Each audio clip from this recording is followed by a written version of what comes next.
I'm Jim Cuno, president of the J. Paul Getty Trust. Welcome to Art and Ideas, a podcast in which I speak to artists, conservators, authors, and scholars about their work. The idea is that you put the scroll in the machine and it does a pirouette. And as it turns around, the X-rays see what's inside the scroll from every possible angle, 360 degrees all the way around. And we can invert that and recover a complete representation of what's inside in 3 dimensions. In this episode, I speak with Getty curator Ken LaPatin and scientist Brent Seals about ancient Roman scrolls and the new technologies being used to read them.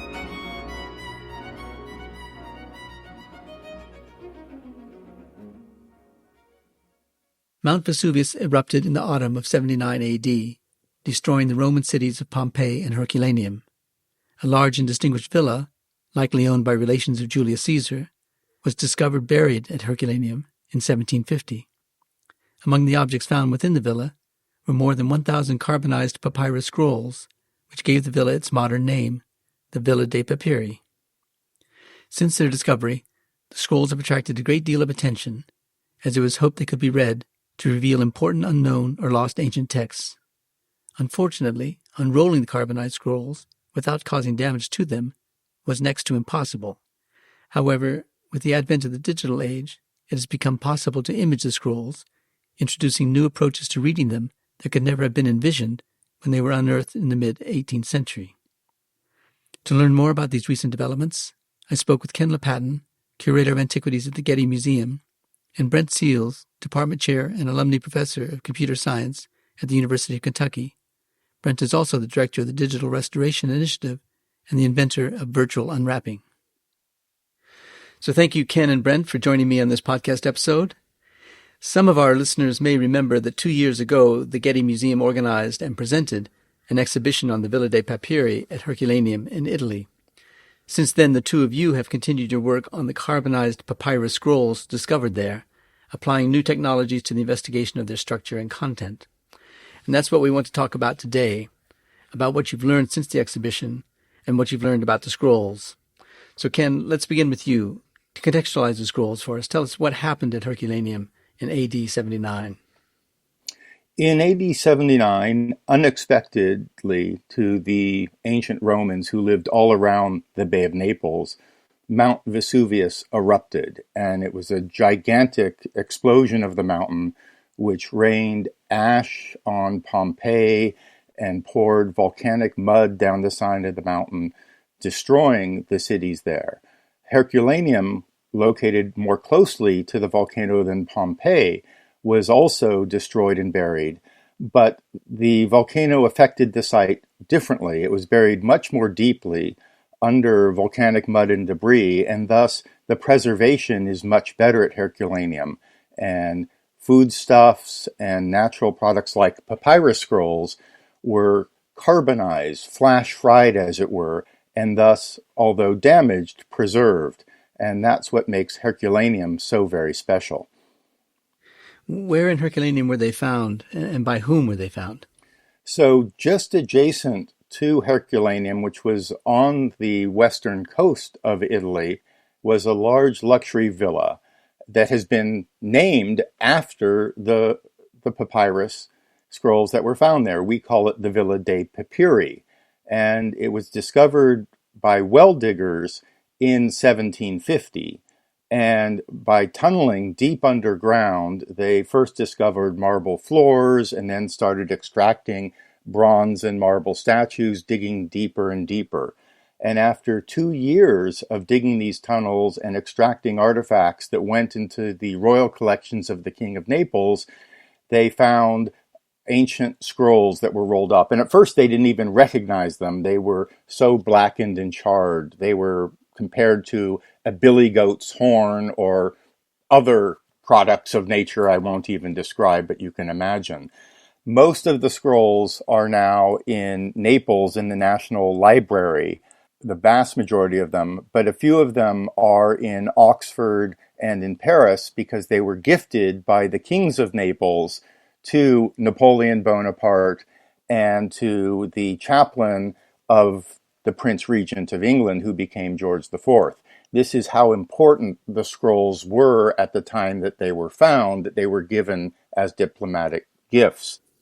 Were there scrolls found elsewhere on the site of Herculaneum? No scrolls, Jim, but we have found wooden tablets that were like the notebooks of antiquity that have recessed panels that were filled with wax. And using a stylus, ancient writers could make notations and accounts and contracts. And these wax tablets have been found at Herculaneum and at Pompeii. And the wax mostly is gone, it's melted away. But sometimes people writing push too hard through the wax and they scratch the surfaces of the wood underneath. And that can be recovered sometimes with the naked eye, but also using technology. But those tend to be not literary texts like we have from Herculaneum, but things like notes, contracts, and lists. So you described the scrolls as being carbonized, so they're blackened. And how did one discover that there was anything inside them worth seeing? Is it when it broke open? And when it broke open, what did it look like? They were charred to various degrees, Jim. How many existed and how many are preserved is really debatable. We think about 11 or 1,200 have been found, but they've been broken, they've been fragmented. The inventoried fragments now number about 1,800, but there are more fragments, so we don't know the exact number. And some of them were really blackened, some of them were better preserved, so they could be read. There's a great variety. And some of them were accidentally destroyed because they weren't recognized. But the story goes, one of them was dropped and cracked open, and Greek script was recognized within.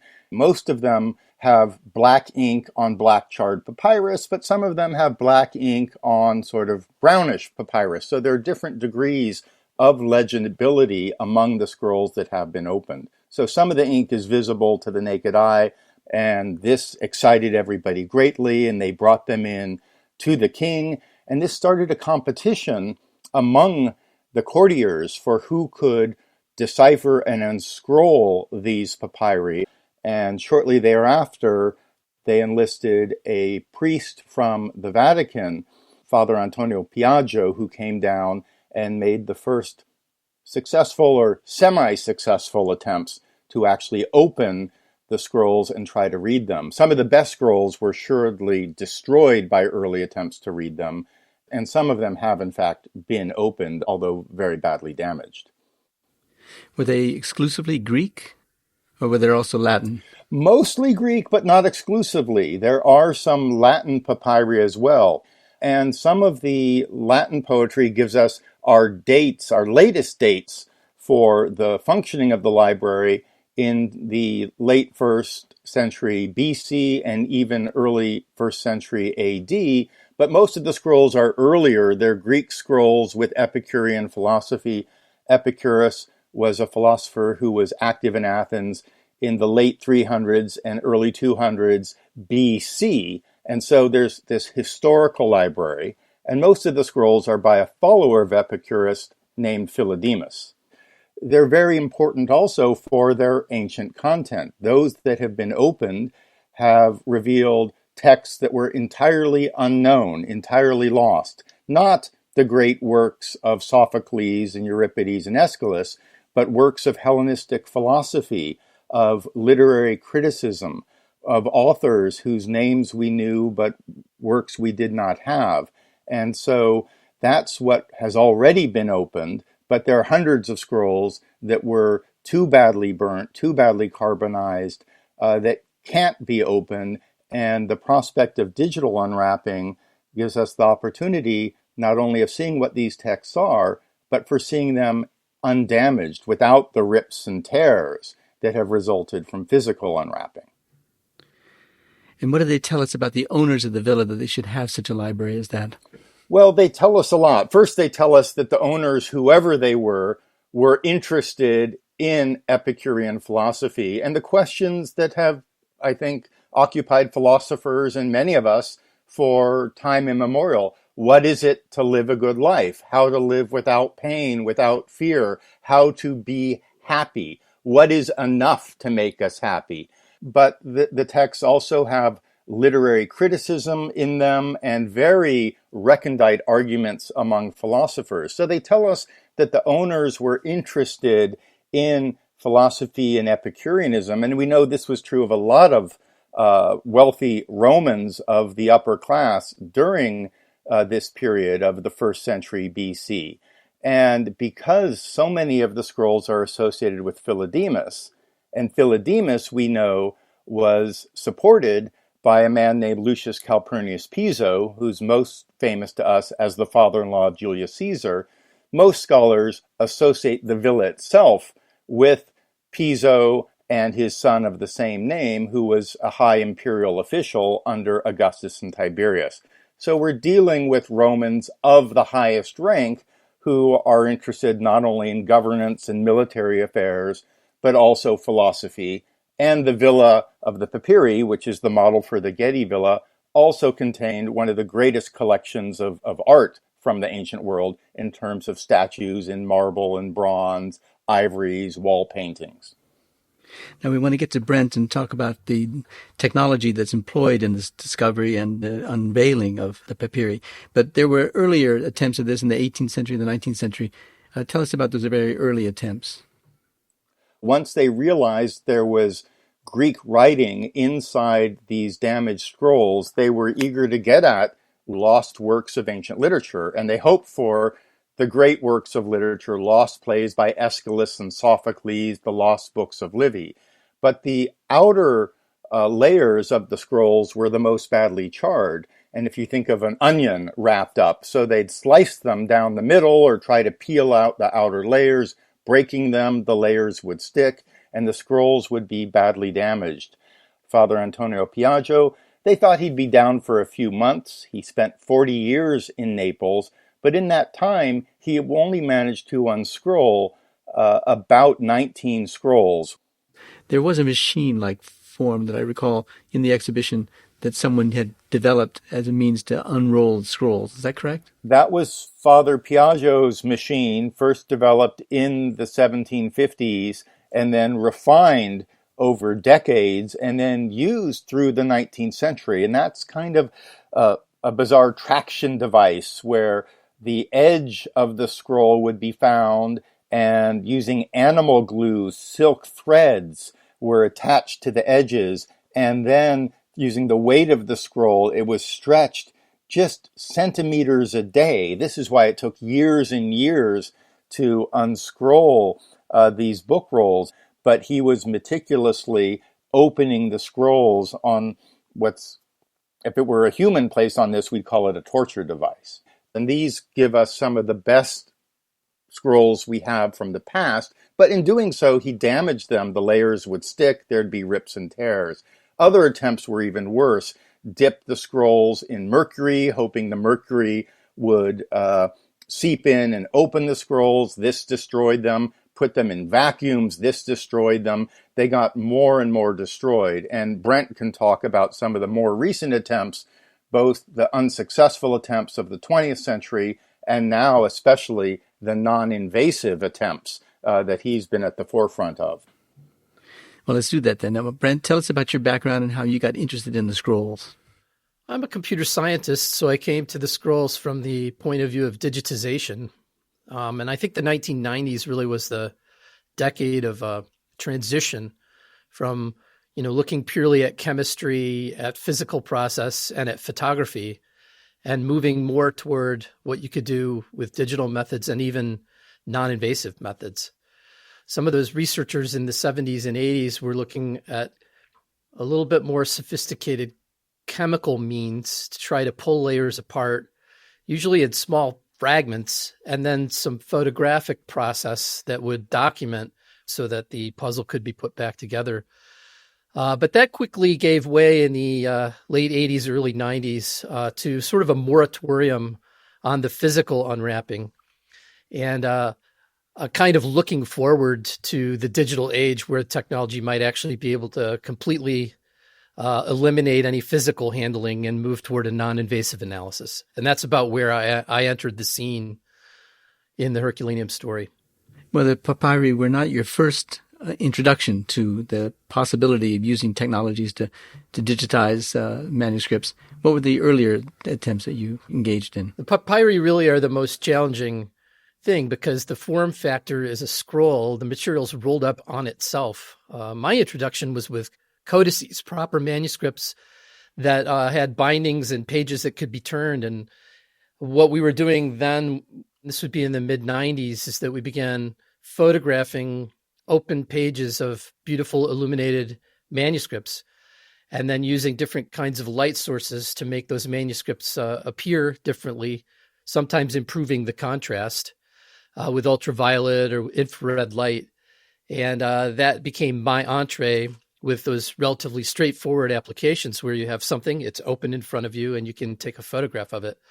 And yet those photographs provide an enhancement that really started to move the field forward in how we were treating manuscripts and ultimately scrolls. Did you get introduced to the scrolls in Herculaneum, or did someone tell you about the scrolls and you went and worked on them? We moved from manuscripts to the idea that we might be able to work on books that were completely closed, scrolls that were completely closed. But I did that from a technical perspective without knowing about Herculaneum. A classicist by the name of Richard Janko from the University of Michigan, who is a Herculaneum scholar, one of the foremost actually, introduced me to the collection. And it was at that point that I realized the magnificence of what was there, and also the fragility and the fact that some of the intact scrolls presented a real mystery that was definitely worth my time. Now tell us about something called elemental analysis. What is it and what it promises for our learning more about the scrolls? Yeah, another thing that's emerged in heritage science over the past 30, 40 years is our ability to understand the chemistry with very fine precision of the things that have gone into the production of something like a scroll. You know, the inks, the papyrus and where it came from, and all of the kinds of trace contaminants that might be part of an artifact that can give it sort of a unique fingerprint or a unique footprint from the ancient world. So the ability to do that chemical decomposition or that understanding of what is chemically part of the artifact itself has grown by leaps and bounds in terms of sensitivity over the past, say, 20 years. But what's the imaging aspect of that? What's really interesting about the decomposition of the chemical analysis is that you can map it onto a sort of positional grid. So if you look across the surface of a manuscript, you can see what each place on that surface looks like. You can also create an image from what the chemistry is at every point. And that chemical view, viewed as an image, gives you an idea of the different elemental composition of something that might be in a manuscript. How does the ink vary chemically as you work your way across the page? What were the pigments that were used? And are they different from the first page and the last page? Yeah, I want to get to this question about virtually unwrapping the scrolls. Who took the first attempt at that, and where is the study of this kind of technology being most advanced? I think we were the first to try virtual unwrapping on Herculaneum. We'd done a number of experiments in the lab that were very successful. We made a pitch to Oxford, Friends of the Herculaneum in Oxford, about mid-2000s, to get access to scrolls and give it a try with real Herculaneum material. And so in 2009, we scanned with a microcomputed tomography machine 2 scrolls from the Institut de France, originally from Herculaneum. And that would represent the first time a completely three-dimensional acquisition had been made of an intact scroll. And from there, we began the process of trying to do the virtual unwrapping. How do you do the virtual unwrapping? It's a software pipeline that requires first an acquisition that allows you to see all the way through every page or every wrap of the scroll. What do you mean by acquisition? Is that an imaging term? Yeah.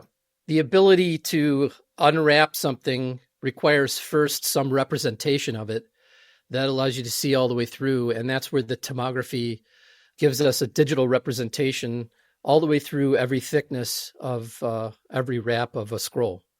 So acquiring a representation from tomography is the starting point, and then every stage of the unwrapping from there, it represents a digital algorithm that operates on that original data. So how do I know that what I'm seeing is not compromised by being overlaid with another part of the scroll? In other words, how do you virtually distinguish between one layer of scroll from another? Yeah, so the problem becomes segmentation, which is to find every one of the layers uniquely, identify it, and represent it.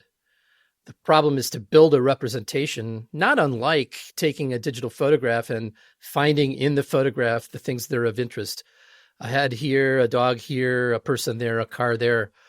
Likewise, if you have an image of a set of wraps of a scroll, the trick is to find every one of those layers, identify it, and represent it properly, because that's where the writing is going to be. Well, tell us how important the scrolls are for our understanding of not just the library itself, or what we call the library at the Villa dei Papyri, but about the prospects for other work in this field. From a technical point of view, the scrolls are incredibly important as probably representing the hardest kind of virtual unwrapping possible, and also maybe the biggest potential for discovery. I mean, the Herculaneum collection is the only complete library ever discovered from antiquity. I believe there's still unknown treasures to be found in the material that is not yet unwrapped. So a technical solution would allow for us to extract more information from what's there, but it would also motivate the idea of possibly further excavating the site to find if the library has been fully uncovered or if maybe there are more scrolls awaiting discovery. What about comparisons with other kinds of scrolls that are made of different materials and that may have existed in different kinds of climatic conditions like high deserts or something? If the problem with the scrolls at the Villa dei Papyri is that they're folded onto themselves or rolled onto themselves, are there other examples of scrolls or papyrus elsewhere in the world that might be in situations that are similar, that might be helpful to you as you explore this at the Villa dei Papyri? There are other collections. I would say that, to my knowledge, Herculaneum is the largest collection in one place. But certainly, for example, the Dead Sea Scroll collection and the parts of that collection that are damaged and have resisted conservation techniques, we've done some work with those fragments and have found that in the area of the Dead Sea, there are a number of sites that produce amounts of material where this method could be applied. It turns out that virtual unwrapping has created a following for a lot of different materials around the world. Most recent one is letter-locked material, where letters were folded together and interlocked as a way of sort of protecting them and then sealed with wax and with adhesive. Different material, but because the technology is advanced by looking at this material, it definitely will feed back into the application to something like Herculaneum as the field matures and virtual unwrapping as a technique becomes more versatile and widely used. When we talk about the papyri as being folded onto itself, rolled onto itself, is there some structure within it that is wooden or metallic on which the papyrus scroll is rolled, or is that not the case? No, it is the case. We've found a real surprise, in fact, that sometimes the scrolls we're looking at are rolled onto what used to be a wooden dowel. And likely that was how the scroll was stored and used. And then other times we found that there is no wooden dowel. They were simply rolled up like a piece of newspaper. I think that probably the form factor was normally to have that wooden dowel there, and that was how they would have been placed in the library. Are there other circumstances where new technologies can be employed or are being employed that would be helpful for you as you're looking at the Villa dei Papyri scrolls? I'm just thinking about medical technologies. In fact, I think one of the big breakthroughs has been the application of techniques that were thought to be really useful only in the medical realm, applying those to heritage materials. Tomography is one of those things where you're probably familiar at the doctor with going to a machine that surrounds you, and then when you come out, the doctor can see everything inside, sometimes in 3 dimensions. Is that a CAT scan? Is that what you're describing? Yeah. CT scan, would be short for computed tomography scan. And we use the term micro for very high resolution, better than you can do with a human because you can increase the dosage of the X-ray since you're dealing with materials that are not alive.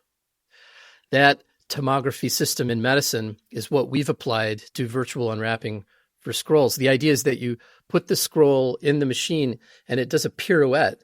And as it turns around, the X-rays see what's inside the scroll from every possible angle, 360 degrees all the way around. And we can invert that and recover a complete representation of what's inside in 3 dimensions. And using that 3-dimensional representation, just like from the medical community, gives us the ability to do an analysis inside the scroll that you wouldn't be able to do otherwise. So I actually think it's very significant, the advances from medicine being applied to heritage materials. Where else in this country, in the United States, is this work being done? Virtual unwrapping is fairly new, and the scanning happens at usually places that are known to be synchrotrons. So you're probably familiar with the Archimedes project and the work they did at SLAC. I think SLAC is an acronym that stands for the Stanford Linear Accelerator. And it's an X-ray source that allows you to tune the X-ray to get much more precision in the analysis of materials than you would get from a bench source that might be in the lab or at a doctor's office. So it's an example of one of the synchrotrons nationwide that you could use. There's another one in Chicago, and then some of the beam lines at our national labs, they host the analysis of heritage materials, and there's definitely tomography going on at those places. The ones we've used are in Europe, the one in Oxford and also in Grenoble, which serves the European community. But part of your project entails post-COVID, if I'm not mistaken, of taking a smaller machine to Naples and actually doing the scans there, right? It is possible to use a mobile machine, not a synchrotron, to do some of this analysis. And yes, we do plan on engineering a machine that could be placed on site. And that's how the technology is evolving. Not possible 10 years ago, but now possible through the work of engineering to make these machines usable on site. Well, gosh, it's an incredibly fascinating and complicated thing that you're embarked on. Everything seems to be new in this field.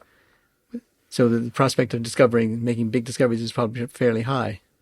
One of the things that's fascinating to me is how this site, the Villa dei Papyri, since its discovery in 1750 and the discovery of the papyri in 1752, has really been a kind of laboratory for the development of archaeological science. Cutting-edge technology has been brought to the site in general, and the papyri in particular, from the very beginning, from Piaggio's revolutionary, although still damaging, attempts to open the scrolls, to Carl Weber, the chief archaeologist and engineer in charge of the excavation, making the first ever archaeological plan that plotted the find spots of not only the papyri, but the statuary in the villa and its gardens, that this site just keeps giving and giving and giving, and that Brent is now using 21st century cutting-edge technology on finds from the mid-18th century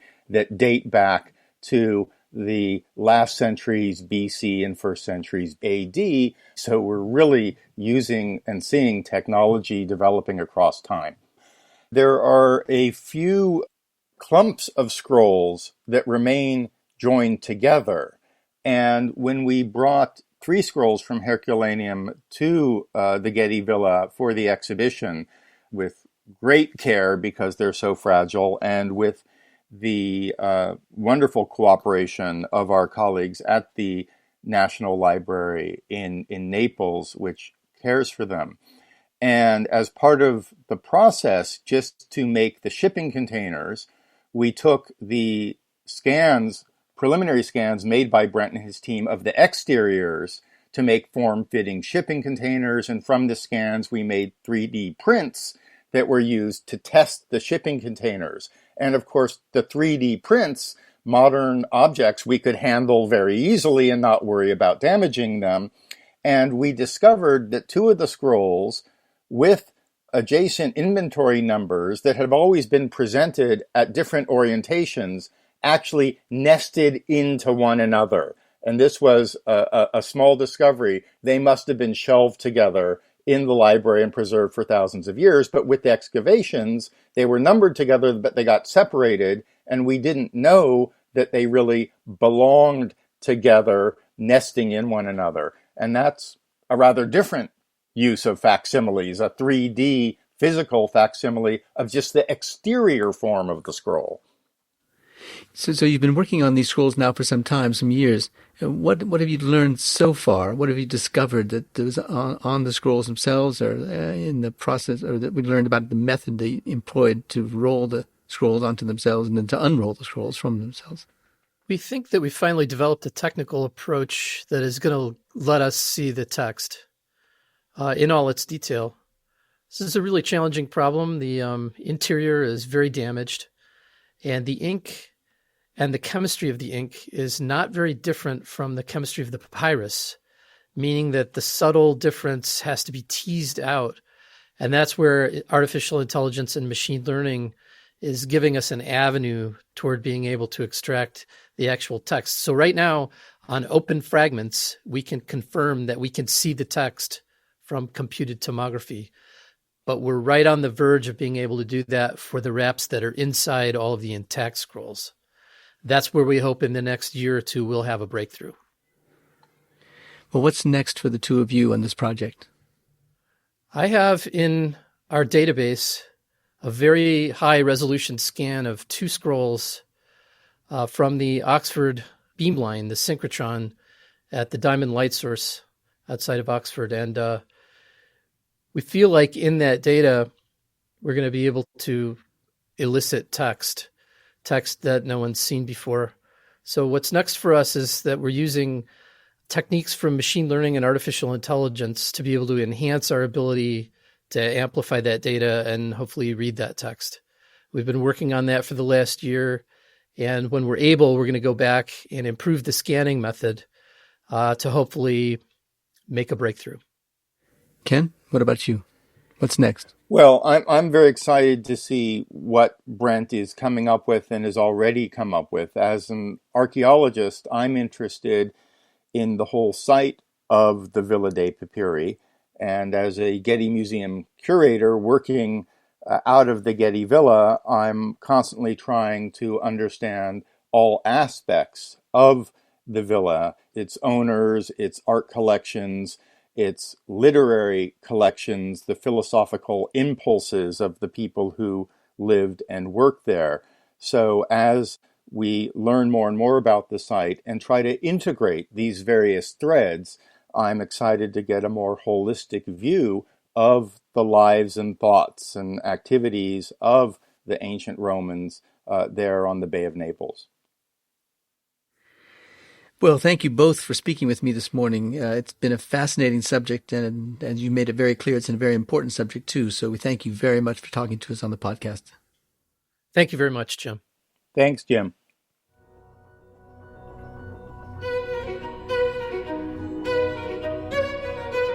This episode was produced by Zoe Goldman, with audio production by Gideon Brower and mixing by Mike Dodge-Weisskopf.